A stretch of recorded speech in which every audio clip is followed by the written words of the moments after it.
দেখো বন্ধুরা, শিল্পীর হাতের জাদুতে কত সুন্দর প্রতিমাগুলো গড়ে তুলেছে বা কত সুন্দর লাগছে। দেখো, একদম মনটা ভরে যাচ্ছে না মুখটা দেখে, মায়ের মিষ্টি মুখটা। দেখো কত সুন্দর। দেখো একটা একটা তাঁতের শাড়ি পরিয়েছে, একদম যেন একদম অবিকল মা বসে আছে। দেখো এটা, দেখো ঠাকুরের মুখগুলো দেখো। আর আমাদের বাড়ির পাশেই হয়, আমাদের বাড়ি রাজপুরের এখানেই। আর এখানে মানে কিছুটা গেলেই মানে সব জায়গায় প্রতিমা তৈরি হয়। আর এত সুন্দর সুন্দর প্রতিমার মুখগুলো আমরা প্রত্যেক দিন দেখতে পাই। আর এত ভালো লাগে না, বলার মতো না। আর দেখো মায়ের মুখগুলো দেখো, এখানে শাড়ি পরিয়েছে কত সুন্দর করে।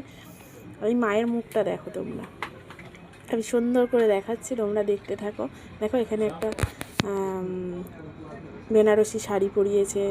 তারপরে দেখো এখানে মানে সবগুলো দেখো, ওইখানে দেখো একটা বেগুনি কালারের বেনারসি পরানো।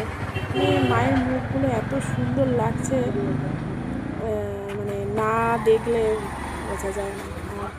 আর কিছুদিনের মানে অপেক্ষা মায়ের আসতে। আর এবছর তো আমার ছেলের হাতে খড়ি হবে। তোমাদের কাদের কাদের বেবিদের হাতে খড়ি হবে জানাবে। আমার ছোট বেবিরা এবারে হাতে খড়ি দেওয়া হবে। দেখো ওইখানে মায়ের বেগুনি কালারের একটা শাড়ি পরিয়েছে, কত সুন্দর লাগছে। আমার তো মনটা ভরে যাচ্ছিলো দেখে।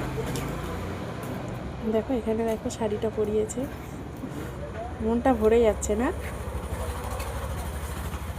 দেখো এখানে, আমার তো খুব ভালো লাগছে। তোমাদের কেমন লাগলো মায়ের প্রতিমার মায়ের মুখগুলো কেমন লেগেছে? মায়ের দেখো এখানে একটা হলুদ রঙের তাঁতের শাড়ি পরিয়েছে।